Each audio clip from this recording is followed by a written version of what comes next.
fourth wall.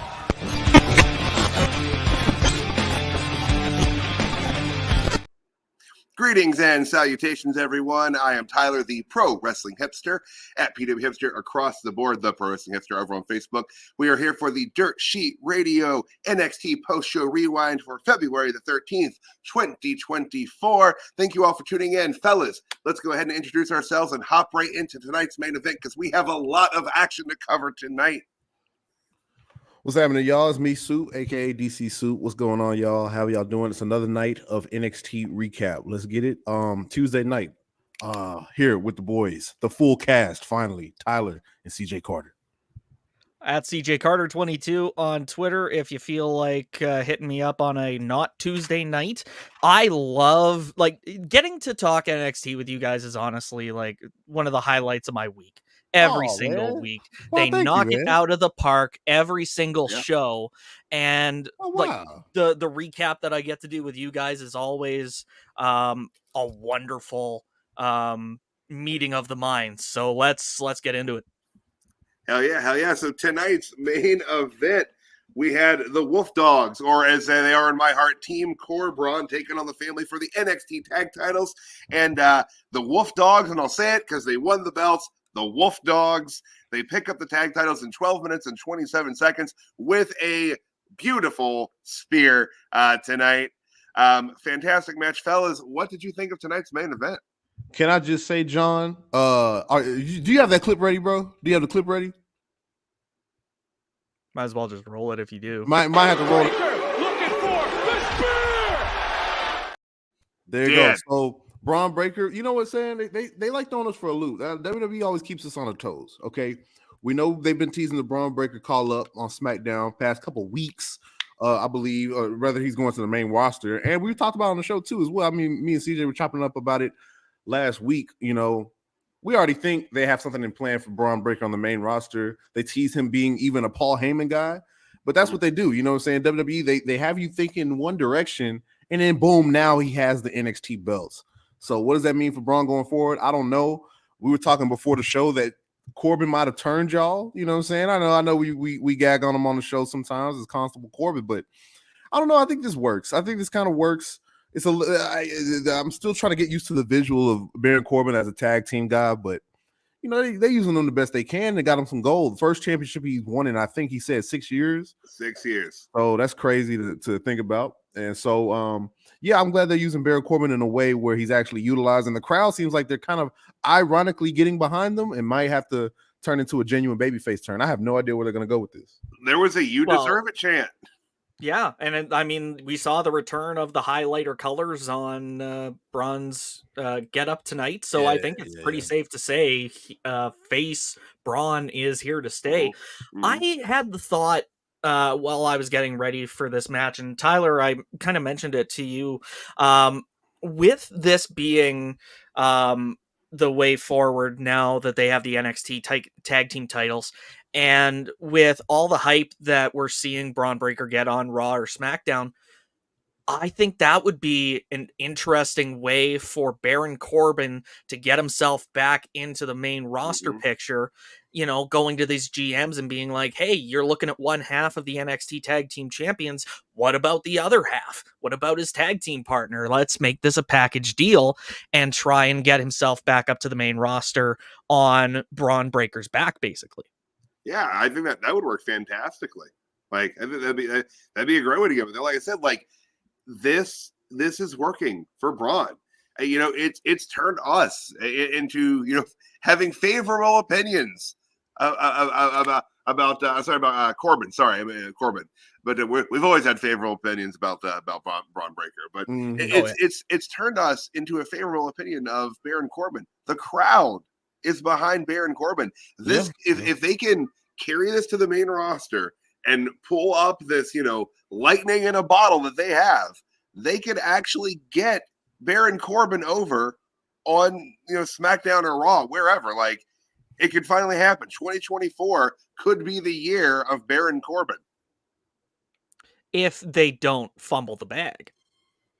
Well, that's always the thing, right? Now, you know, we're going to see some true testing here because, you know, we've always blamed the bungled call-ups from NXT to the main roster, we've always blamed that on VKM. And we can't do that now. So I'm interested to see when we finally get this post-Mania, set of call-ups, because that's, typically how this happens. I'm interested to see how it goes. Like, if it actually goes better, if they're able to translate their characters and how they're portrayed in NXT better to the main roster with Triple H, kind of more at the helm of the creative in general. I have to kind of point out that we've seen NXT talent brought up from this year's draft that have not been seen since. So, did you guys remember Odyssey Jones was on the Raw roster? Oh, yeah. I remember Odyssey. The only reason I remember Odyssey is because he did so well in NXT that I was like, oh, I can't wait to see what he does on the main roster. And then, he hasn't done anything. He's been on a couple dark matches, I'm sure, like, I think maybe main event, what I'm talking about. So, probably main event. Yeah, but I think he got in trouble on Twitter and he was never seen again. But he hasn't been fired. Did Bryan Danielson find him? Did Bryan Danielson? Yeah, he works across the board. I have to Google this. I'll come back to you guys. I think he's still with the company. I feel like that would have been more widely reported if he had. But this, trying to think of where I was going with that before. Okay. So yeah, one bad example. If he ended up getting in trouble. But I mean, the fact that Alba Fire, Isla Dawn, Cameron Grimes, like they're oh my god, Cameron Grimes. Basically every single NXT call up from that draft has not done anything of major note. And I'm fully on board with blaming Triple H for that. That was not Vince McMahon. Those were Triple H's failures. All right. Just found an update on Odyssey Jones. He wrestled last on February 2nd in a dark match before SmackDown against Cedric Alexander. But before that, he had not wrestled for almost a year. Okay, so they just got him back. He must have had a probation trial. Injury but I definitely maybe an injury. It could be an injury. A year is a long time. Yeah, it's a long time to be gone. I wonder if he ripped something. He probably tore an ACL or something. Maybe an MCL. For sure. But maybe he would have had to have signed a new main roster contract though, going from NXT to Raw. So depending on when that injury happened, because I mean that same thing happened with another NXT call up that hasn't done anything, Indy Hartwell. Like if they've got her, they're trying to. I think build her a little bit. With they're trying to do the whole. I'm sorry, but they're trying to do the whole thing with Candice LeRae, man. She's just not getting over on the main roster, man, like she was on NXT. That's the only thing, man. It's hard. It's hard to transition from NXT to the main. I mean, it's easy, in ring, maybe, but it's just to ask the fans to care as much. I mean, the perfect example is DIY, man. They were the heart and soul of NXT. Like that was a blow. It's starting to happen for them, though. Yeah, DX. My bad, DX. Yeah, my bad. It's starting to happen for them though. Like it's like the crowd is starting to give them the reactions. That finally. But like, so maybe it'll just take more time. Like that's something I think Triple H is willing to do that Vince wasn't. Is to give an act time to actually get traction and get over. Like Vince would if it wasn't fucking swinging from the rafters within 3 weeks, Vince was just like, screw it. They're not going to remember it in 6 weeks anyway. Goddamn. Because Vince had ADHD. Something else would have his focus if it wasn't the thing that he was just talking about. Right. Yeah. Like it's like I think Hunter is willing to stick with it, and especially a lot more patience. He's got more patience, and especially for acts that he really believes in, and the majority of the NXT talent, Triple H is heavily behind because he's recruited and brought in most of those folks. So, Pete Dunne. Yeah. Pete Dunne. Yes, Pete Dunne. Pete Dunne. Butch is dead. Pete Dunne. Butch is buried in the desert. It's Pete Dunne.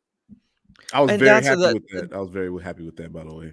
I was also very happy that Triple H has been giving these stalwart characters that aren't doing anything. Like, I appreciate the fact that he's letting the talent be the best possible version of themselves. I still hold a grudge that Max Dupree ever existed That's tough. because Yeah. LA Knight was just such a solid character, even in NXT. How do you take, and you know what? This actually works well to transition to talking about our top of the card, which was Robert Stone and Von Wagner versus Oro Mensah and Noam Dar. Great Now, this transition. was, yeah, like, but the reason why is because I don't understand the decision that goes into taking an able-bodied wrestler and making them a manager. Like, Robert Stone should have been a straight up wrestler from the start, unless there was a reason for him not to be. Like, if he actively said, I'm going to step out of the ring for a few years and then being a manager just became his rut, that'd be one thing. If it was the creative direction pitched to him when he signed an NXT talent contract and he still signed it willing to be a manager, yeah, that's fine. That's on him. But I hope there wasn't a creative pigeonhole that led to Robert Stone being a manager for so long. And hopefully this is his re-debut as a rostered talent. Yeah. I mean, if this were 10 or 15 years ago, I would have said his size is why he was slotted into being a manager. But like, in modern era, like that's not really as big of a determining factor. So it's hard to say. Just thinking of Max Dupree again. At yeah, that, like, but like little guy comment, and it's like, yeah, another clear-cut example of why you don't make him a manager. Dude's freaking jacked. Yeah, for sure. Well, I mean, they ran into that issue back in the early 90s with DDP. He was taller than a lot of the talent that he was managing. So they always had to have him stand with his legs apart so he looked like, 4 inches shorter than everybody else. Yeah, classic trick, classic backstage trick. I just want to say, man, Mr. Stone, Robert Stone, man, he's in great shape. Yeah, dude. You know what I mean? Like, dude is ripped. You know what I mean? He looks like a yoga instructor that like can do like one-handed push-ups. Like, oh hell yeah. He's definitely conditioned. So it's crazy how they've been hiding him under that suit for so long with these backstage segments. I think he could do way more. I think Vaughn and Stone could be a great tag team. And talk about the other side of the match metaphor. I'm still trying to get them as a unit. Still trying to get it. You know what I'm saying? Sneak attack. I get it. Like, I mean, we've talked before about how Lash Legend is kind of outgrown the group, and just Noam Dar on his own feels like he could stand on his own. Oro Mensah and Jakara Jackson, I don't know if they're ready to stand on their own, but they could become the Meta 2 or whatever they want to call themselves and still, have each other's backs in singles matches. Yeah. I agree. Yeah. So, I mean, it was a sneak attack. Noam Dar had cucumbers. Yeah, Operation Sneak Attack. But, like, it was goofy and played for laughs, but, like, that's kind of a heel tactic, right? Yeah, but they could be the baby faces that like to pull strings. Ain't nothing wrong with that. I think we need more of that. But they involved the kids. Like, the kids were involved. Yeah, you can't boo them if the kids are involved. Exactly. That's their trick. That's their trick. It's cheap heat. I mean, no, it's cheap pop. I'm sorry. Yeah, you know what I'm saying. So.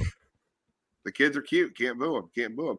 But yeah, it was a hell of a start to the show, though. Straight into action. They had jumped him backstage, tossed him into the ring, and then a bell rings. One of those weird kind of rules of wrestling. It's like, all right, cool. They're both in the ring. Ring the bell.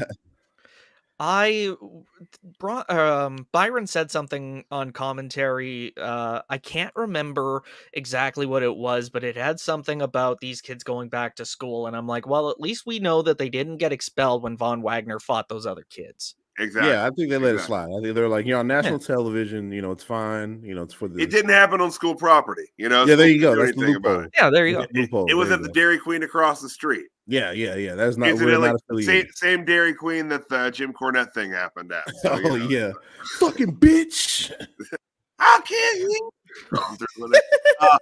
So now I'm imagining that moment with a bunch of kids like around a chain link fence on the other side of the street. Oh yeah. That Dairy Queen getting ran through. Chris Jericho, Lance Storm in the car. Al says, I've met Jim Cornette one of the nicer people I've met in wrestling. I have an autograph Really? from him. I have an autographed 8x10 of him from him. I would love to meet him, but I don't think he's going outside the house for the next like 20 years. He loves being inside his castle. He Castle does. Coordinate. He does. Yeah. But I digress though. But Metaphor picks up the win here in 5 minutes and 30 seconds. But pretty solid opener. Good action. Started the show with a bang, which is nice. I think that's one of the things that routinely sets NXT apart from the main roster shows, with last night's Raw being an exception, which started directly with a match. But typically, on the main roster, Raw and SmackDown, you're starting with 12 to 17 minute in-ring promo typically. And NXT, a lot of the times they start bang right with the match. Sometimes there aren't even entrances. It's just they're in the ring and bang, the bell's ringing. So yeah, which they should. It sets them apart. Starts the action off real fast paced. And yeah, that's what NXT does best, in my opinion. Yeah, absolutely. All right, so moving on, our next segment of the night, we had Chase U. They're getting all their stuff back. The podium, the trophy. JC Jane is being heralded as a hero, and she slipped some cash to Rizzo there. It was a little heavy. Sounds like she's, trying to, grease the wheels a little extra money to get that tag title shot secured. Although, as we know, that's no longer relevant, as the family don't hold the gold any longer. So yeah, very ironic turn of events. I thought this segment was awful. I thought everything about it was bad. This is just trash. This is like when I go off on Ivar. I'm not shocked, Soup. You hate Chase U, man. This ain't working. That's JC Jane brushing the dust off her shoulder because Soup doesn't like Chase U. Man, check this out, man. Because we were talking about it last week. CJ, it's high school. This is high school. This is like Degrassi dialogue. You know what I mean? This is terrible. But I love Degrassi. I fucking love Degrassi. It's a good show. You know what's funny? I'm Canadian and I've never seen an episode of Degrassi. We talked about this, man. Yeah, it's not bad. It's a good show, man. It's a good show. You should check it out. You never watched Kids in the Hall? Kids in the Hall? I've seen some. Oh, okay. Is that another show? I must it was a sketch. It's an older sketch comedy show. I will say that. Like, I'm 38, and I'm probably on the very younger side of people that would have watched that when Comedy Central started in the United States. Exactly. When Comedy Central started in the United States, like when I was maybe around 10 or so, that was one of the shows they had the syndication rights to, and they played that shit nonstop. So I saw a lot of Kids in the Hall. So it shaped a lot of my my comedic opinions. That's why it's what gave me my love of dry Canadian comedy. So. There you go. Okay. Yeah, I might have to add that one to the list, but yeah, man, I'm sorry, y'all. Just not impressed with Chase U. I just don't know what they're doing. I just don't know, y'all.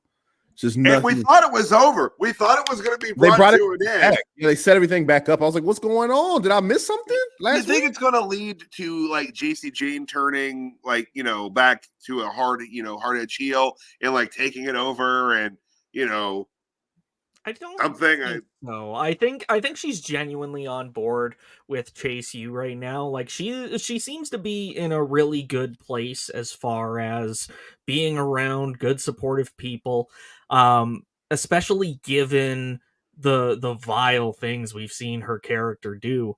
So this might be an actual turned corner, and if it is, I'm still invested. I'm looking forward to seeing what they do next. Yeah, we'll see. Anthony. Obviously, it won't be challenging the D'Angelos for the tag titles. No, it won't, which is fine. And I gotta say, Andre, he looked a little more relaxed tonight. He didn't look like shit. No. Although I gotta say, he does have weird hair. Like it kind of falling off the front of his head. Like it's falling off the front of his head. You know what I mean? Like he got a weird. It's weird. It's just I don't know, the appearance is just I don't know. What does he look like with his shirt off? I kind of don't want to know. I'm going to be honest. I've never seen him. Do you remember? Is he like Ned Flanders? Like is he going to be fucking like Robert Stone, like Jack? Like got the Ned Flanders? No. What was the guy that Colin Delaney? Colin Delaney. Oh my God, yes. He looks like Colin Delaney under there. Chicken bones. Just a derp. Oh, You know a guy, speaking of Colin Delaney, I remember his match. I love a sentence starting off with, speaking of Colin Delaney. Colin Delaney. In 2024. There we go. I still remember his storyline from ECW getting his talent contract by beating Armando Estrada. Speaking of a guy who hides his muscles under a suit well. Dude is yoked. I was not expecting him to be that jacked. Yes. Yeah. You know who doesn't hide his muscles well? Nick Aldis. Dude is busting. They are very much on display. Too fast. The whole suit's. That's how they're going to actually debut him back in the ring. Someone's going to piss him off, and he's just going to be like, "Oh, British!" And then bam, the suit's just gone. It's like just a bunch of pieces. When Willie ripped his shirt off, it's going to be wild. Nick Aldis is a big dude, man. That's a big dude. He's huge. Like, I hope if they're going to build to a match between him and Adam Pearce, I hope Pearce is really hitting the rack. Because I wouldn't doubt it. But moving on, we had our next match. It was scheduled to be a gauntlet match. Ridge Holland taking on all of Gallus. So the match began with him taking on Wolfgang. Gentlemen, the match didn't really go that long or as planned. Went about 10 minutes or so and ended in a DQ. What did you think of the match, and how did you feel about the finish? Well, I knew it wasn't going to be a straightforward finish when you have the rest of Gallus standing ringside. Like, who made that decision to allow the rest of the gauntlet match competitors to stand ringside? Yeah. And why the hell did the ref ring the bell while all three guys were still in the ring? I get that it was meant to be a spot where it's like, oh, they can still jump Ridge Holland right at the bell if he doesn't know who we've decided the legal man's going to be. But the ref still has to control that situation. Well, the commentary even said, they're like, we don't know who's starting the match, and then bam, the bell. I always mention I don't get to watch NXT as much as you guys, but I did watch tonight, and I saw this finish, or I saw the match, and I thought, so I don't usually have issues with logic in wrestling because wrestling is fucking illogical, but I did have some issues with the logic in this finish tonight. One, why didn't the referees care that he was getting jumped? Like they jumped into the ring to stop him from defending himself. What the fuck? They let him get the shit beat out of him, and then they jumped in the ring to stop him from defending himself. Yeah, what's that after that? I mean, he's one guy. He jumps into the fucking. I was gonna say he jumps into the fucking corner, and now he starts crying like, "Oh no, I defended myself." Like, they almost killed you. What are you talking about? What is happening? Him dropping the chair and looking disgusted. It was like a reenacting of Jamie Lee Curtis in the first Halloween movie. Like when she has the knife and then drops it, and everyone's like, "Why'd you drop the fucking knife?" It reminded me of that. Like it was very over the top. Like, God bless them. They're not all great actors. The acting, it doesn't help that they gave him such a fucking dumbass story. How can you believe that yourself? How can you as a person believe in that situation? Hit him with some story shots. That was the biggest problem I had with this match is the presentation, because I thought we were getting away from this Ridge Holland injures people storyline aspect. No, I thought it was going to be just pure redemption arc. I get wanting to set up roadblocks and challenges because that's just part of storytelling. Right. But it felt really distasteful when they did it the first time, and that was before guys like Punk got injured. Now you're trying to tell this story again, and it still feels just as weird to me. Mm-hmm. I don't think building a character around I injure people legitly is a good shout at all, especially when you have big names going out like crazy, like Punk, Rollins barely making it to WrestleMania. WWE's in a spot right now where it's like, man, you know what I'm saying? It's a lot of big names, not even big names, but just people in general going out to injuries. So do you even want to highlight that aspect of your company or wrestling in general that, these folks get injured legit, and you want to market him as oh, he's like this gentle giant. Oh, he doesn't mean to hurt nobody. But why does he work here? Why do you? Why are you a wrestler? Like he's fucking Lenny. Or something. Like he's Lenny from Of Mice and Men. Like he's accidentally strangling mice and shit. Like that's a horrible character for a wrestler. That's not a good gimmick. Yeah. If this was a real life company and this was happening at that company, like if Stu at Walmart was just beating up his coworker, he would get fired. But even worse, imagine if Stu at Walmart is scared to scan items at the cash register. That's what this is. He's scared to do his job. Like, go work somewhere else. Work at the fucking car wash. Like, don't fucking scan items there. Like Ridge Holland, bro, be backstage interviewer or agent if you're so scared of hurting people. Because what is this, the third month in a row where you're pushing this gimmick? So you've been fucking people up for 3 months? Just stop. Yeah, Ilya Dragunov, and then now 3 guys in one night. Like it's maybe ridiculous. You should stop traumatizing yourself, man. You know what I'm saying? If we had sponsorship, this would be a good cut to BetterHelp. Also, this would be a great would it though? Yeah, look, man, you guys don't want to be like Ridge Holland, man. You might want to talk about it with somebody instead of getting in the ring again. Well, if you or anyone you know is suffering from steel-chaired post-traumatic PTSD syndrome, Oh my god! If you or anyone you know has been victimized by Ridge Holland, PTSD. No shit. Yeah.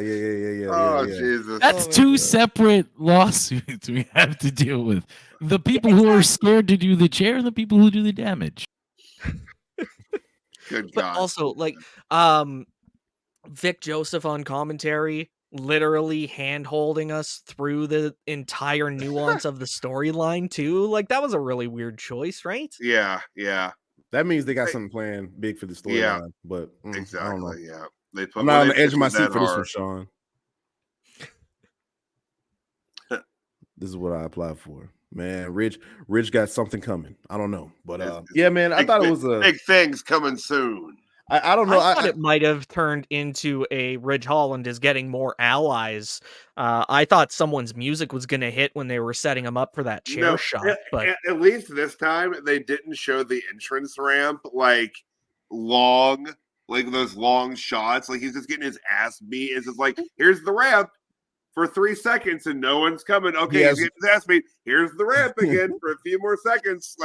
But oh my god, that chair shot to the back of Joe Coffey was so terribly executed. Like that was a 3-second time span before Ridge Holland even swung the chair, where Joe Coffey's just like, "Oh no, here's my back." Yeah, it was like one of those slow ass Hogan swings from back in the 80s. It's like the tip of the chair. Yeah. Gotcha, brother. Here you go. Sell hard way, brother. There you go. Yeah. Here we go. Okay, here's some. Just please. Thank you, brother. Good sell, brother. But moving on. So we had Lexus King mock children. God, what a heel. Weird. Okay, so the fiance was out here for about the first hour of the show tonight, and Lexus King walks on the screen during this segment. I'm like, look at this guy. Look at that beard. She thinks it's fake. No, that's not fake. That's not fake. That's not a fake. No. It is highly detailed, and it is very particularly. I think it's airbrushed. Manicured.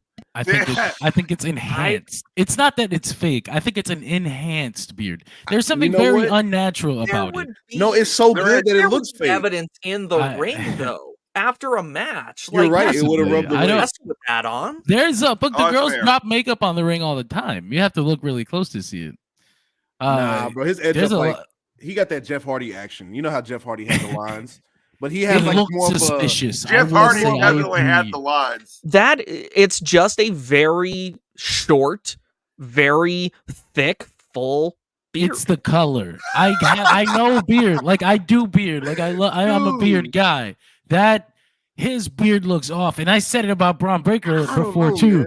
That beard look. There's something about it, man. I'm gonna if I see him in person, I'm gonna lick my thumb and I'm gonna fucking that shit. Come here, you got something on your. Okay, John got speared by Braun Breaker. How'd that happen? Well, Breaker looking for the spear. that's how it's gonna happen. That's how it's gonna go down, man. You better get stuff away from him in the face. Oh, and you know, and that's the thing. The presentation of Lexis King has been incredible. Hello, Mitch Champion. The presentation of Lexis King has been great. You know what I'm saying? Like even with, you know, we talk about we clown on the beard and the edge up.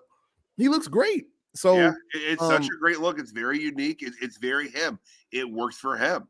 And I think it's what he looks like, Lexis King. You know, there you go. And he plays the chicken shit well. He's a very good chicken shit heel. You know, we don't get a lot of those recently. It's always the monster or the whatever, but we don't get a lot of chicken shit heels. So I'm glad we have somebody that can actually get some heat. You know what I'm saying? He's very good at getting heat. So, you know, saying fuck your kids is a pretty good way of getting heat, you know.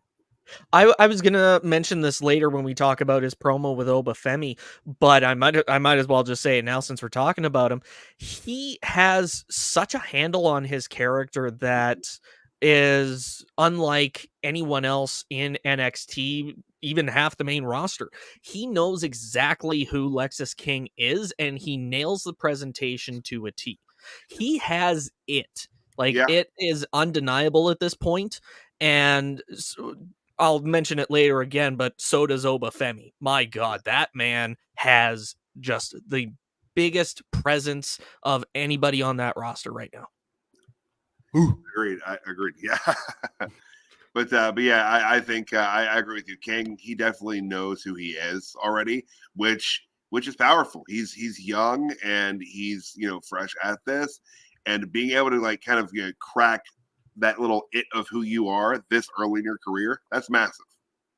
Absolutely. But also backstage we had the no quarter catch crew, which, you know, I feel like that's one of those like, how many times can you say it fast kind of thing. This is how much wood could a woodchuck chuck kind of business, the no quarter catch crew. But they were in the back looking at the Heritage Cup, almost, you know, committing you know, things that would have to be reported to HR. The Heritage Cup, looking at it very longingly. It's a good cup. Breathing on it, apparently. Yeah, it's no Stanley, but you know, it is what it is. He wanted to fuck the cup. Look, I was trying to be subtle, but tomorrow's Valentine's Day. All right, I was trying to make it a little more romantic. Okay, he wanted to make sweet love to the cup. There we go. There's champagne and roses. Sweet Love to the Cup was my band name in college. Oh, that's great. Oh, that's fucking good. That's great. Mine was Ted Turner Overdrive. So, you know. No, wait, what a niche name, man. Oh, okay. like Bobby Turner Overdrive. You know, I figured that's what you were going for. Yeah. I'm old as hell. Does anybody else think Charlie Dempsey gives y'all Pete Dunne vibes? I'm getting a lot of Pete Dunne. Supposed to.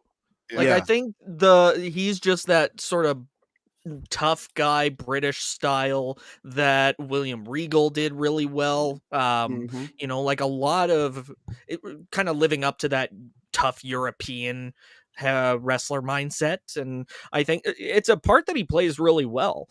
I wish that they had more for this group to do. Like there's no reason why they can't chase the Heritage Cup and the tag team titles and the North American title. You know, like they should be the undisputed era of NXT gold, black and gold 2.0, whatever we're calling this new phase of NXT. With Corbin being main roster bound, you know, sorry, not Corbin. Well, possibly Corbin, but with Braun definitely being main roster bound, you know, they probably won't have those tag titles for too long. Do you think there's a chance that, you know, the no quarter catch crew is who those belts end up going to? I say why not? I don't know if they're gonna go to them straight away. I don't know if that's because I think they're locked in as this Heritage Cup. They're going to be in this Heritage Cup thing for maybe a couple more weeks. I'm assuming they're going to go. Yeah, because they'll probably all take a shot at it. Or maybe I don't know. I think maybe they might just get one guy. Maybe Miles Bourne, because I don't know. Like he doesn't really stand out to me in the group. So if you want to put the Heritage Cup with one of those guys and have them walk out with a trophy, that'll give them a little bit more prestige, a little bit more presentation. Like, who are these guys walking out with this fat ass trophy? You know what I mean? So what I think would be his name rad. is Miles Bourne until you said something. Well, you know what? I'm looking at this lower third right here, John. Oh, that's fair too. I didn't know that motherfucker's name either. I don't know any of these people. I don't even watch wrestling. No, you came in clutch with the lower third because I was like, the guy that was behind Damon Kip. I had to Google Luca Crucifino for my notes because I missed him saying his last name, and I'm like, oh fuck, I can't remember how to spell it, like or even pronounce it. Right. The lawyer guy. What I think would be really could be really rad is if whoever in the No Quarter Catch crew wins the Heritage Cup and they just flip and fight each other for it for a while. Like it's just they keep matching with each other, just kind of trade it back and forth amongst them for I don't know. You could do that for 4 months. You could build some interesting matches with that too. That's an idea. That's an idea for sure. Yeah, but then how do you break that cycle? Like somebody still has to come in and challenge for the cup. Well, that's how you work Ava in. You give her something to do with no enthusiasm whatsoever. I don't know. She was kind of flexing her chops this episode. They gave her. She got 2 segments. Two segments. She yelled at Brooks and Jensen earlier. Yeah, Rock's on the board now. Rock's on the board, and he's on TV. Speaking of nepotism, Charlie Dempsey is going to be the one to take that trophy. All right. That's what I'm thinking. I'm thinking they're going to give it to a single person. If they give it to anybody, okay, nepotism is very strong. It's going to be the. John, you know what? I thought my segue earlier was pretty good. I gotta say, I think that one kind of took the cake. Thank you. Yep. Fantastic. All right. Well, that'll take us into our next match. We had Ms. Lola Vice taking on Tatum Paxley. Lola picks up a quick win here in about 3 minutes and 54 seconds with a submission. I enjoyed this match. It was, quick, hard hitting. It wove a lot of story into a very short period of time. Guys, and I gotta say, Tatum Paxley is quickly becoming, one of my, top favorite women wrestlers on NXT. And that's saying a lot because there's a lot of bright spots on that women's roster. But I am really, really getting behind. Yes, fuck yeah, exactly. There you go. And I like that because it's been interesting because Lyra's kind of been pushing Tatum away recently, confused and a little bothered by her attention, but she came out there in support of her tonight, and it was cool to see that they told a really great story in the amount of time, and I'm interested to see what they do with it going forward, and watching Tatum continue to grow in ring. Guys, what do you think? I thought it was funny seeing this match and then going backstage and they set up the match for next week with Shotzi and Lyra's going, she's not my friend. You can't say that you go down to support someone in their match to the point of carrying them out of the ring. The Bodyguard. The movie The Bodyguard. You can't tell me that this person means absolutely nothing to you. I don't buy that. I'm not saying that there's anything more than friendship, but I think unless we see Tatum turn on Lyra and want to challenge for the title, I think we might actually see a good partnership forming here.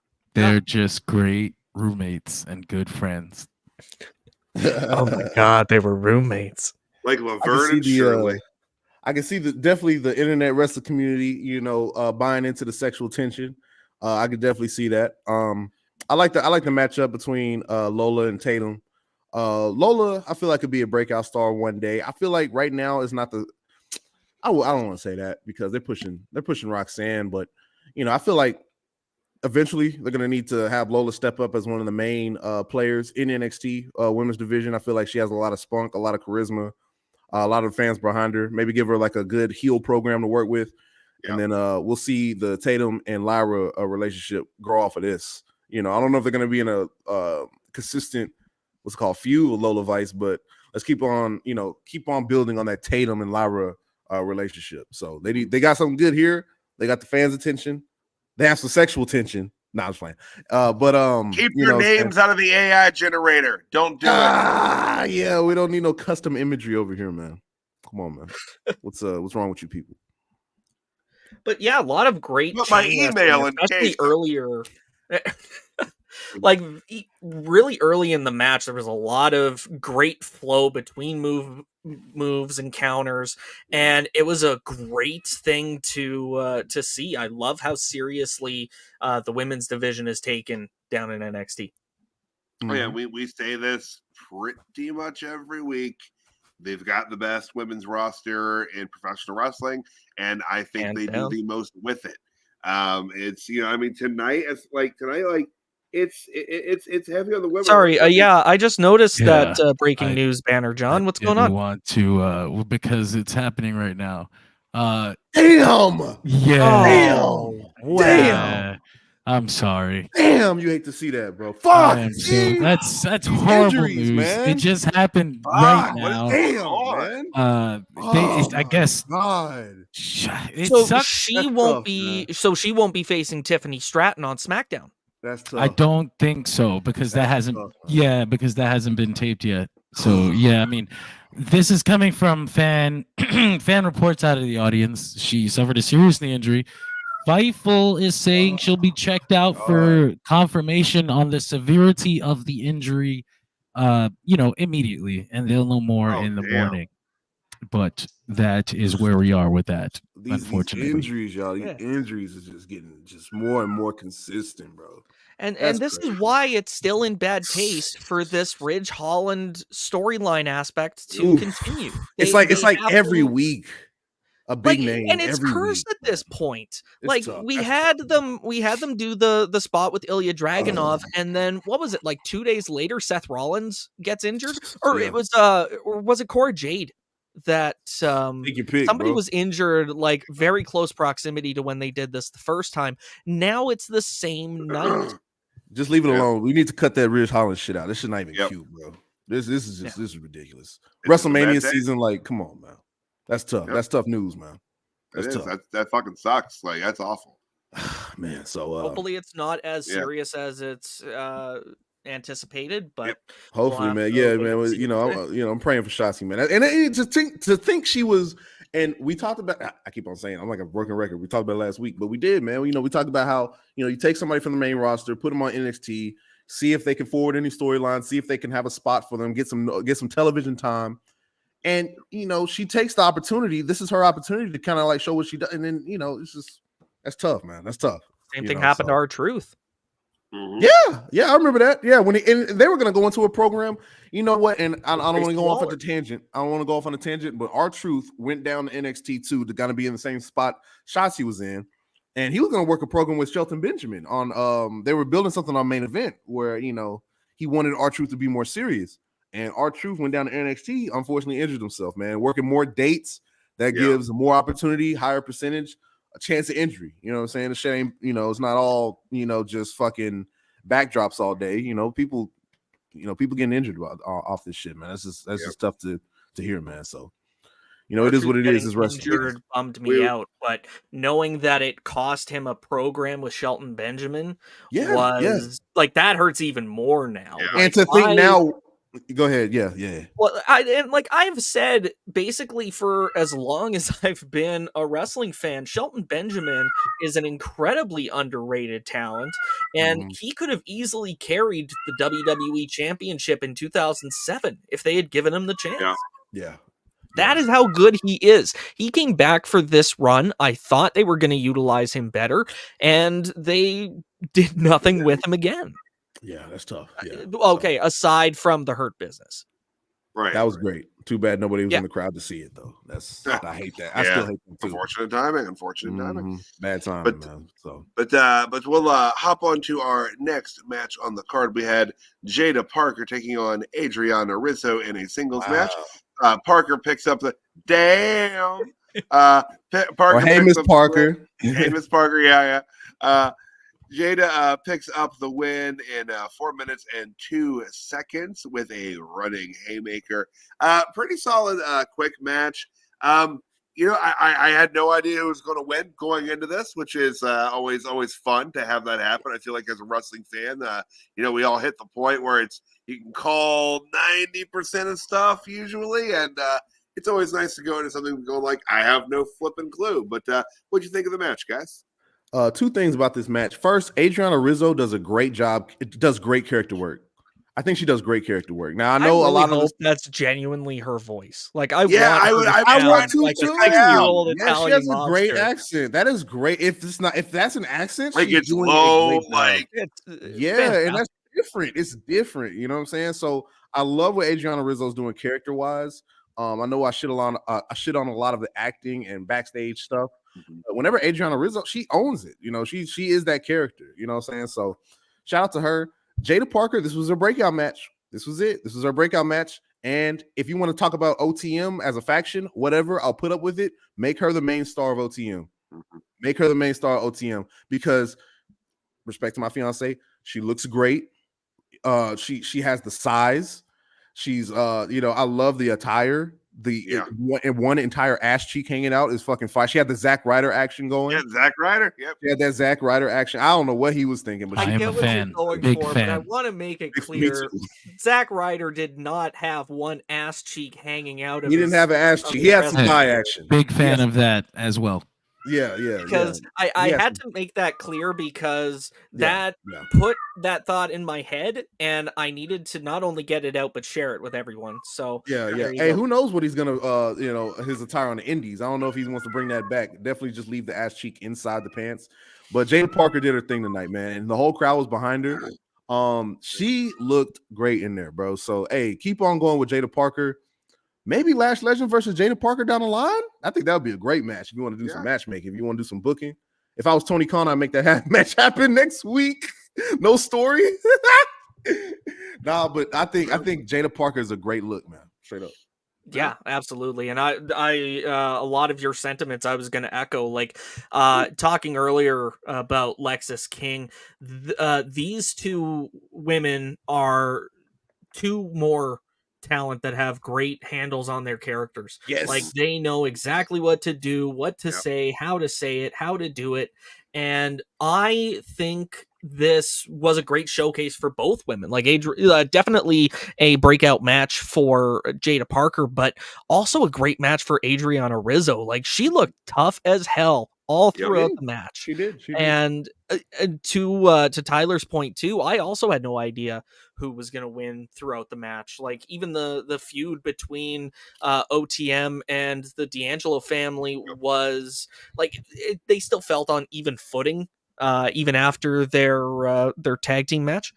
But I'm very excited to see where both of these women end up in their NXT careers. Oh yeah, absolutely. Like, much like you're saying with Lexis King, I feel like they have such a handle on their characters that you don't really need to script them as heavily. When you are that deeply entrenched in your character, you can just react in real time to things, and because that's what a genuine character. Like exactly, and that's fantastic. If Sean's able to help cultivate that in people and find that who you are and amplify it, that's great. Like that's great for the future of the company. For sure. But all right, so we will move on. We had a quick backstage segment with the Wolf Dogs talking about their match tonight. Braun really wanted Corbin to say Wolf Dogs, and he said he'd do it if they win the title. So hey, did they do that on TV tonight? Of course not. I didn't think so. It looked like they were celebrating because he said he was going to do it for Braun, and it sounded, it very much came across like it was going to be in the ring. He was just going to be like Wolf Dogs. So maybe they'll build it. It'll be next week. They'll probably have some sort of celebration. They'll build it up. Yeah. But so moving on, we had Carmello Hayes taking on Crazy Joe Gacy in a match tonight. Pretty solid. They went 12 minutes and 43 seconds. Melo picks up the win. Nothing but net. Guys, what'd you think of this one? That upside down camera angle just turned my stomach as it was happening, and that entire time I was just like, I don't like this, dude. Stop I loved it. Yeah, that but was it great. works. I love it for Joe Gacy. Like, it's a great quality for his character to have. And during that that Dijak promo that you had mentioned, that was the first time I noticed when Dijak and Dragunov were standing in the ring that Joe Gacy's mask was in the NXT logo behind them. Nice. Very good attention to detail. I did not notice that shit. They pointed it out in that segment, and I was like, oh shit, that's deep. That's like, cool. I love this the Easter egg hunt that became Raw and SmackDown of who are we gonna spot backstage doing something noticeable this week, and it feels like a natural evolution of that idea. I love it. Yeah, for sure. And I thought Carmelo did great in there as always. Joe Gacy is an interesting. This is the best. This is way better than that cult shit he was trying to do. Is it me or do I see a little Bray Wyatt influence? I'm not just saying that because they have the same build almost, but I do see a lot of Bray Wyatt influence with the very eerie crowd interaction. What do you call it? I guess even the music, even the entrance theme. There's some similarity there. It is a little bit, and like he's very much cult leader vibe with the dyad, and no, I definitely see that. So yeah, I think Joe Gacy's doing great. Looks like they're still going with the Dijak feud. Locked him in the straitjacket. So maybe that might play into like a finish of a match one day, or maybe like a match stipulation straitjacket match. I don't know. I don't know what they might do. But they wrestle in a straitjacket. In a straitjacket, yeah, you have to wear some straitjackets. Only kicks. There's been straitjacket matches before. No, I'm trying to remember what the parameters were. Fucking UWF or it has to be like you wrestle your opponent into a straitjacket, right? Not what I've been picturing for the last 45 seconds of two guys in straitjackets just shoulder checking and kicking each other. John like two caterpillars, that'd be great. I'd love that. Caterpillar wrestling. But I mean, I don't know what this was, but there's Scott Steiner in one. Huh? Oh my god! Man. Don't worry, well, that's exactly WCW was in the headline there, so that must have been like 2000, 2001. Yeah. Oh, good grief! But like one of the cats is very angry tonight. So sorry. Your cat can't stop talking about that Gacy spot crawling under the ring to evade Melo and then sneak out the other side and fly over the top at him. Exactly. She was hella impressed by that. She wants everybody to know. Okay, thank you, Ziggy. I echo those sentiments. So when Joe Gacy is Tyler's megastar of the night, we know whose influence is at play. Yeah, right. It's the cat is ratatouilleing me if that's the case. Yeah, there you go. There you go. Well, I really like what Joe Gacy's doing now, man. I can't wait to see I want to see the feud of Gacy and Dijak completely have a climax, maybe at like a pay-per-view or something like that, and like a hardcore match. I can see this being like a hardcore match for NXT. Do you think they take it all the way to Stand and Deliver, or is that going to be at Roadblock? Let's go and knock it out at Roadblock, man. I don't think that's a Stand and Deliver match. I feel like Stand and Deliver needs to be for like fucking like feuds that have been building for months. And NXT doesn't. They don't like to overbook their pay-per-views. PLEs, because it's usually like a tight 5 matches usually for NXT. Even like you're going to have 2.5 hours typically. That's one of the things I really admire about NXT. Like I like that. It's a little more like it's easier to digest wrestling in those amounts. It is. You get those pay-per-views that go 4 or 5 hours, you're a flipping zombie by the end of it. Yeah. Well, it's a blessing and a curse in a way. Like you don't have to play to the corporate level the same way that the main roster shows do. You don't have to politic with your superstars as much. They have a little bit more freedom, a little bit more license for creating their characters themselves. And I think it's also a curse in the way of it doesn't get taken seriously. Yeah. And, like we talk about how great their women's division is, but the men's roster is nothing to shake a stick at either. Mm-hmm. Like, they do a lot of work like main roster does. They don't tour as much, but Right. it's still, you're on the weekly show, you're doing live events, you're doing PLEs, pay-per-views. So the idea that this is subpar to the main roster, inherently yes, because it is a part of the developmental system, Yeah. but not to the degree that it's often portrayed. Yeah, absolutely agreed. It's top-notch entertainment every week. Like, it's to me, it's, you know, we all watch a lot of wrestling every week because there is a lot of wrestling every week. And for me, NXT is probably the easiest show to watch. Mm-hmm. Every single week. 2 hours, it's easy peasy. Like, they've got a good tight product down there.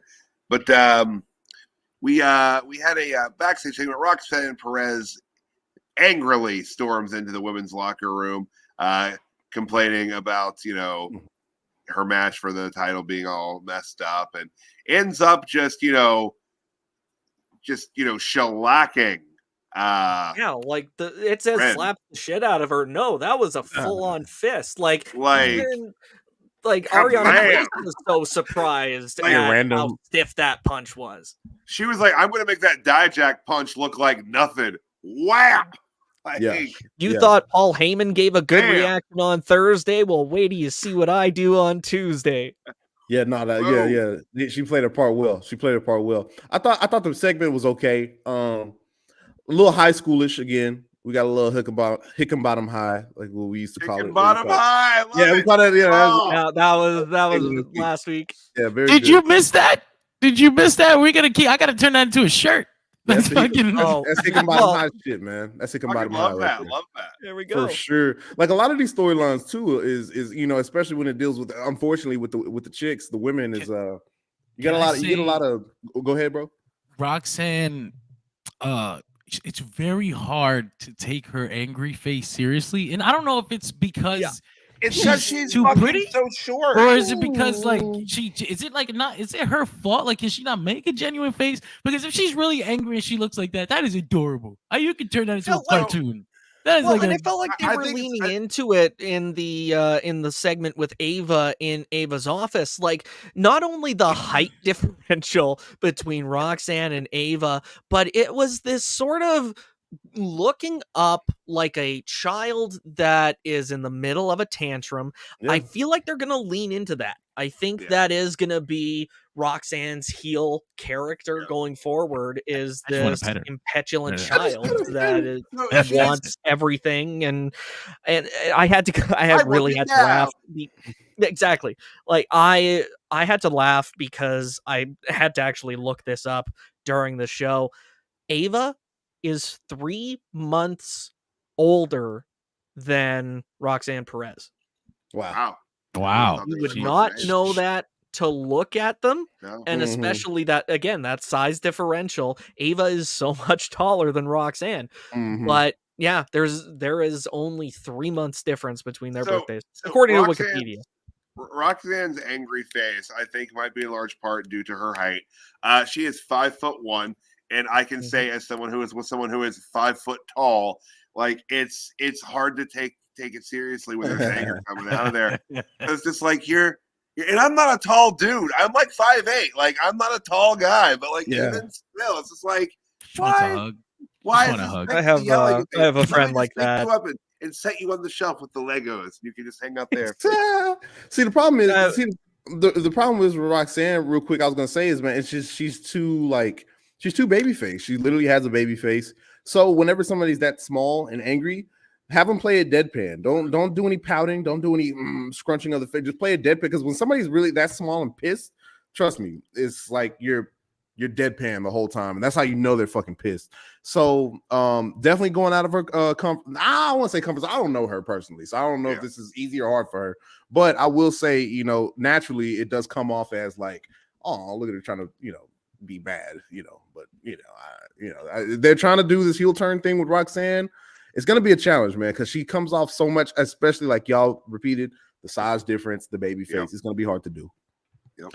She could take note from Alexa Bliss as far as how She to did it. be Yeah. a puny heel. You know, like she pulled it off really well, not only in NXT, but obviously on the main roster. Yep. So there is a way for it to work, but yeah, I don't think the doe eyes and Too cute. petulant tantrums are the way ahead.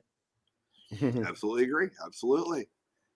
But all right, we will move forward to the Oba Femi promo in ring. Gentlemen, what do you think of what Oba had to say tonight, and how do you think he looked? I think he looks like $1 million bucks. He is a champion. He looks like a fucking champion. He looks like $1 million bucks. This is what I was talking about earlier. Like, he has the biggest presence of anybody on the roster right now. And he just got there. Like 2 months. He just got there, y'all. That's the thing that is so crazy about this Oba Femi. Don't even call it an experiment. It worked. You know, you talking about the science fair. Yeah, the hypothesis. No, this is the conclusion. Okay.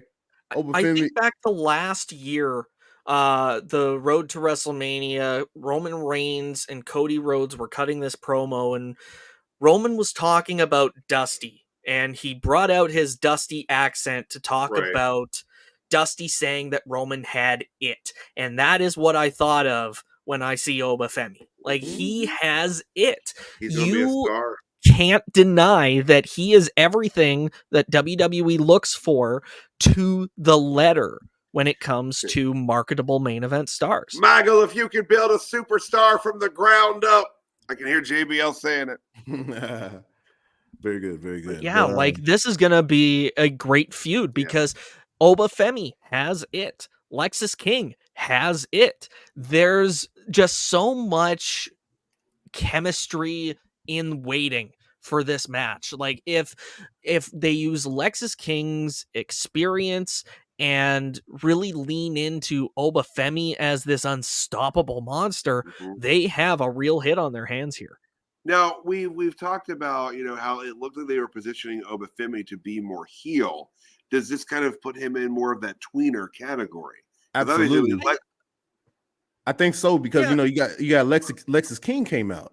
Mm-hmm. So, Lexis King, obviously, like I said, is a chicken shit heel. So put him up against Oba Femi, seemingly challenging him, saying that, hey, I was the one who weakened up Dragon Lee for you to get that title, which we know is like, dumb as fuck, like shut the fuck up, type shit, So with that being said, So with that being said, you got Oba Femi. Where does he align in the heel and babyface role? You can obviously put him in either one right here for Alexis King. Yeah. It's all about who his next opponent's gonna be. You know what I'm saying? So it all depends on that. He paid respects to Dragon Lee during his promo as well, called him a worthy competitor. And so I think that really further solidifies his face status. I don't think he's a tweener, especially going into this feud with Lexis King. But like you said, it'll just depend on how they actually present him going forward. Yeah. All right. So we had a quick backstage segment with Josh Briggs talking to Dion Jordan. And Brooks Jensen came yelling in angrily. And this was such a great exchange. Brooks shouted, "You want me to grow some balls?" To which Briggs replied, "Took you a week to think of that?" And then they just started fighting. That was good. Yeah. Oh no, Jensen did get in there with a second line. I don't remember it word for word, but it was something to the effect of something about these balls, and then they started throwing hands. That's one way to start a fight. Doing the obligatory tag team splits up feud. I mean, my God, they're not telegraphing this, but I don't think there's any question that Briggs doesn't win this feud. Like, Briggs is going to fucking stomp him out like an old cigarette. Like, it's exactly. Yeah, and maybe Brooks goes into like a heel kind of. But who is the heel though? You know what I'm saying? Is it going to be Brooks? Briggs for sure. I Huh? think it's Yeah, Briggs, like their backstage segment last week was he absolutely put him painting on Briggs as on the the heel. paint there, yeah. For sure. Yeah. Painting that's villain origin story stuff back there. But also, like, you can't be surprised because they did this on purpose when they broke their team up. Like, they positioned Jensen to be the sympathetic guy that wants his friends back. But like, I and- weirdly don't feel that badly for him for some reason. That's the No. thing. Like, he's being positioned as a sympathetic babyface. It's like I don't He feel. did it to I himself. don't know why. I don't feel sympathy for him. I just Because he don't. did it to himself. It's And like, man, it's like it made no sense for him to do that either. no. Like, they were literally talking about, like, I remember this promo. They were literally talking about their team goals, and Jensen was the one that pitched them breaking up. And he was the one that was left last, standing with his hand in the air. Mm-hmm. And of course he was going to come back. And having done nothing with his career, automatically comes crawling back to Fallon Henley and Josh Briggs. Like, this is not sympathy, it's pity at this point. Yeah. I was not full disclosure, I don't have a lot of my notes fully fleshed out when I do these shows. They're mostly just like bullet points. Right. I had no idea at the start of that I was going to be just attacking Jensen so hard. Yeah. By the end of it, I was not to do that. anticipating that, but I You still got stand by it. eviscerated just now. Yeah, Got like, buried. worth You it. killed though. it. It's worth it. Come back with something better. Like, give me a reason to actually get invested and not just, oh, well, sucks to be him. Because I've already found new reasons to get invested in Fallon Henley and Josh Briggs. I haven't seen that with Jensen yet. Yeah. He hasn't done anything. Yep, He agreed. came back, wanted to reform his team. That's it. That's it. Yep, that's it. It's just trying to relive those glory days. You know, he's like, hey, let me tell you about this, play I did in high school. You know, it's like, no, it's not. It's not. But then we will move forward to the next match on the card. We had Kiana Jordan with Izzy Dame. Izzy Dame looked like she was dressed in like a button-down shirt, like a men's business shirt, and like, yeah, you can see it there in the corner. It's thought it was kind of an odd-looking outfit. Anyway, sorry. But taking on Brinley Reece, Kiana James wins in 3 minutes and 10 seconds. Pretty solid match. Nothing really to crazily write home about. Gentlemen, what did you think of this bout? I really don't like Brinley Reece. I really don't like Brinley. Is it the energy? Is it the cartwheels? It's the car. Yes. But look, great. Her character work the character work. It's the character work. It's they tell them to go. I feel like in rehearsals, whoever's coaching them in rehearsals, they do a great promo, and who's ever judging them on promos in the back is like, turn that shit up to 100. You know, nobody acts like this in real life. You know what I'm saying? And wrestling is full of characters that, are over the top, outlandish. I get it. But let's be real. This is modern wrestling. So you're going to see a lot of more characters grounded to like, more relatable, something more relatable. Brinley Reece, I guess she's into fitness. It's her thing. She likes to work out and stuff and be extra positive, but nobody acts like this. When she's backstage talking to Malik and Idris, sounds like a fucking Zoe 101 segment.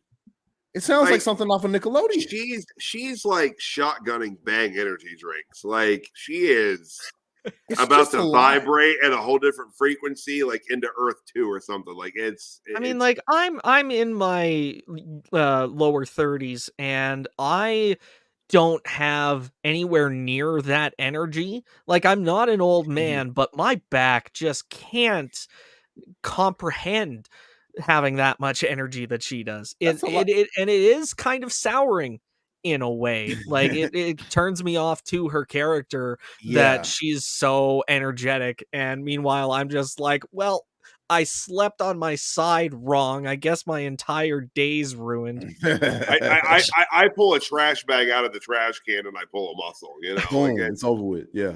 they established on television she drinks very strong coffee, didn't they?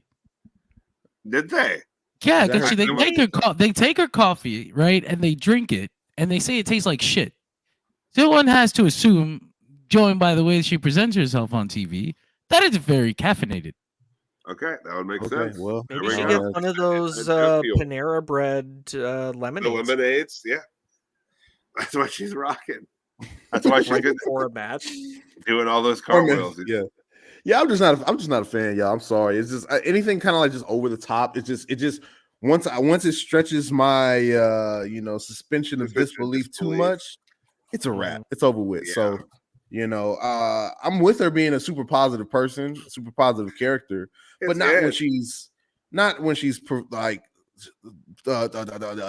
what, how can you say oh my god, I'm slipping. What's the word for like doing it? When she's saying these lines with such, I don't know how to put a word on it. It's just very Conviction. yeah, I guess you could say that. But it's just not working. I had no idea what you were going for. So. Me neither. I'm just, this whole thing just left me confused. You know what I'm saying? I'm just You're not just a fan. so baffled by her character choices that you didn't know the words weren't coming to you. Yeah, the cartwheel into shot and the cartwheel out of shot is funny. Like if she was like normal deadpan and then like still did cartwheels, that would have been funny. Like she's just like, yeah, guys, I gotta step up. I gotta, do better next week. And she just fucking cartwheels out. Like that's funny. Right? Like that would be great. But that would almost feel like a Simpsons bit. I don't know why I think Simpsons, but it feels like a Simpsons thing. Just straight out the room, right? Cartwheel away. Yeah. But that will bring us back up around to the main event tonight, which will bring us to our guys, we talked about this in the pre-show. Yep. I think tonight's the night. The end of an era. Yeah, we've decided, dear viewers of Dirt Sheet Radio, that this will be the last time that we have Baron Corbin's picture as the jobber of the night. He earned it. Yeah, he dug his way out of this hole. Wow, he's back in the locker room. Huge. This is historic. I think this is. There it is. Wow, we're back to the Gilbert. Slap the NXT logo on the over top the Raw one, and yeah, we'll just go with that. There we go. But we will. We're cooking triple. Let him cook. But we will start with the once. I'll say it for one last time for all time's sake. The Constable Corbin of the night, but again going forward to be the jobber of the night. Guys, man, I got goosebumps. This came down to two people for me, but I ended up going with Brooks Jensen. Yeah, okay. And we just really kind of talked about it, but it's the character direction is awful. It just it's like you're trying to position him again as the face, and I don't want to cheer for him. I don't want to see him beat Briggs. I want to see Briggs like just beat the shit out of it. Like, and that's not good. That's not good. Like Sean's usually pretty good at his positioning here, but this was a miscalculation, I believe. Like he's not coming across sympathetic. He's coming across like just kind of pathetic. Like just move on, dude. Like figure something out. Even just in that segment, like his lines, I don't know what they were going for. Like how do you I'm gonna team up with your jobber pick, by the way, because holy shit. Like they need to figure out what they're doing with Brooks Jensen. Like they don't have I had it and then I lost it. I think, man, like they need to figure out what they're doing with him. Like the lines that they wrote for him tonight, who does that help? Like it doesn't even help Briggs any. Like he's literally just like tearing down Jensen more because he's had a shitty comeback. Like no, that's not how you position a guy for success. Like give Jensen something better than this. Agreed. Yeah, and I'll see what happens with Jensen, because if this turns into a Josh Brooks Jensen blood feud, maybe we might have something. So I got a little more confidence in Jensen than y'all do. But my job of the night is gonna Constable Corbin for the last time will go to Cartwheels. That was just ridiculous. Cartwheels. It's gonna go to Cartwheels. That shit was. Did you forget her name, or are you calling her Cartwheels on purpose? A little bit of both. I'll be honest with you. I don't know. Brinley, Cartwheels, Reece. There you go. There we go. Yeah. Cartwheels. The BCR. But all right, yeah. So all right, yeah, fantastic for this. But that will bring us to our mega stars of the night. And due to pre-production discussion, CJ, I'm going to let you ask you to take the lead on the mega star of the night because shucky ducky quack quack. This is monumental. First of all, before I get too far into it, I kind of think we should update the megastar graphic as well. There have been a lot of great NXT talent that should get on the megastar banner, because even just thinking about megastar candidates for the night, I had to narrow it down, and it still came down to a tight race between half the roster. I wanted to give it to Oba Femi. I wanted to give it to Lexis King. I wanted to give it to Chase U. I wanted to give it to, Dijak. But then I decided that it had to go. Tyler's leaning in because he knows what's coming. I have to give the megastar of the night to Baron Corbin. Holy and shit! Braun Breaker. Oh my god! This is something I genuinely historic never thought I would say. What a turn! This truly has been wow a monumental progress for Baron Corbin. This is incredible. He genuinely has me invested in his career for the first time since probably the Andre battle royal. Yeah. I want to see him do well, and I think he's going to do well, but it will obviously play out with how this tag team title reign goes and what they do with Braun Breaker, what that'll end up meaning for Baron Corbin. But we'll see. I'm invested as of right now, at least. And I definitely think he earned Megastar of the Night along with Braun Breaker. It was great to see him back in the highlighter colors and still retaining a lot of the more personable aspects of his character that we've seen over this heel run, especially with this Braun Breaker Baron Corbin team. We've seen a whole new side to Braun Breaker that we didn't even see when he was a good guy the first time around. Yeah, that's a good point. I'm pretty excited to see where these guys go. Definitely megastars of the night tonight. Wow, huge moment in Dirt Sheet Radio history. This is the end of an era. End of an era. My megastar of the night, I'm gonna go with my girl Jaida Parker. She had a great breakout night tonight. Crowds behind her. I love her look, her attitude coming into the match. Looked like she was ready to beat some ass for real. Yeah. And of course she had a great dance partner in there, but I think Jaida Parker, this was her night. That sounds very big when I say it like that, but when has she ever had an opportunity like this to shine on NXT TV like this? You know what I'm talking about? Because before this, I would have just told you she was the valet for OTM. They need to make Miss Parker. They need to make OTM around Jaida Parker. She needs to be the focal point. But I know they're not going to do that. But that would be interesting to see a female-led faction with an all-male backed group. I think she has the potential for that, and the matchups that she can have in NXT after she continues to work on in-ring. Can't wait to see what she has to say promo-wise. Get some different color variants of that same outfit, and you're gonna have a star. I do have to point out, though, a female-led with the rest of the guys, very reminiscent of Judgment Day if they ever decide that they have a leader or don't have a leader. But I agree. I think Jaida Parker's a great pick too. She definitely is on my radar now.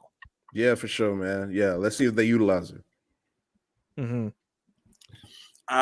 So I was initially going to say the Wolf Dogs tonight, but I don't know if there's anything that's left that can be said of it. I think CJ covered it pretty well. No, it's great. I love it. It gives me the opportunity. So I'm actually going to go with Tatum Paxley tonight. I know she didn't win the match, and it was just around like 4.5 minutes there, but I thought she looked like $1 million. I think she's looking better in the ring week to week. And again, you talk about people that have a real feed and into what their character is, and her character is really kooky and and a little psychotic, and she's doing a good job of it. People think you can just do like wild shit and be off the handle all the time to play crazy, but it doesn't work like that. Crazy is complex. Crazy is difficult. You have to, be a character in a character, because you have to live in a reality that makes sense only to your character. And that's what she's doing. And she's doing a damn fine job of it. And she's backing it up in the ring. So, and my God, the beating she took, that was great too, because that made her look tough as nails. And that's fantastic. So she's crazy. She's tough as nails. You're leading into being like a female Mick Foley. So, well, I'm excited to see what they do with her going forward, sniffing feathers and whatnot. But I go with Tatum Paxley tonight. Very well said, bro. Very well said. Great choice. But all right, gentlemen. Well, that is NXT for the 13th of February, 2024 in a nutshell. We'll sign off here. But before we go, gentlemen, tell the good folks at home where they can find you and where you'll be next. All right, man. Y'all, it's DC Soup, man. Y'all can catch me on TikTok at Digital Suplex Radio, or y'all can find me on Instagram at Young Suplex. I'm going to be posting some more stuff soon. And keep on tuning in every Tuesday. I'm going to be here NXT live review recap show on Dirt Sheet Radio. That's DSR Dirt Sheet Radio. Well, I'm here every Tuesday night recapping NXT with these guys. I'm on every Friday night recapping SmackDown with Sam Schluter, the Straight Shooter, B. Ray Jones, that crew on Friday nights, calling the occasional PLE. Looking forward to Elimination Chamber, WrestleMania, the whole road. So follow me on Twitter at CJCarter22 and love to interact. Hell yeah. And I, as always, am Tyler, the Pro Wrestling Hipster at PW Hipster on Threads, Instagram, Twitter, the Pro Wrestling Hipster over on Facebook. I am here every Tuesday night with the fellas here talking and breaking down NXT. Always a good time. Always looking forward to that. You can also catch me on Monday nights with Caesar and Eduardo. We had Frank filling in for Eduardo this week, and we always have a good time breaking down a 3-hour show every week. But yeah, sometimes it's a slog, but usually it's a pretty good time. We always make it fun. But yeah, and again, much like CJ doing the occasional pay-per-view PLE. Going to be busy coming up here. We're all in a WrestleMania season. Lots of shows and 2 nights of WrestleMania and the Raw after. It's going to be a wild time. Stand and deliver same day as night one. Sheesh. Yeah, we got a lot. Y'all are you're gonna be seeing a lot of these faces, y'all. So hope you like that. It's the money makers right here. But y'all, this might be a good opportunity to turn this into an audio only podcast. Yeah, I've been told that I've got a face for radio. So I have a button that says that. I had it custom made. I don't know where it is, but I love that. I love that saying. I love that phrase. Fantastic. My dad said it a lot when I was taking broadcasting in college. Yep, it's good. It's a good one. It's a good one. But gents, it's been wonderful as always, and we want to thank everyone out there watching us live and on delay for Dirt Sheet Radio. Have a wonderful night, everyone. We'll see you next time. Hell yeah.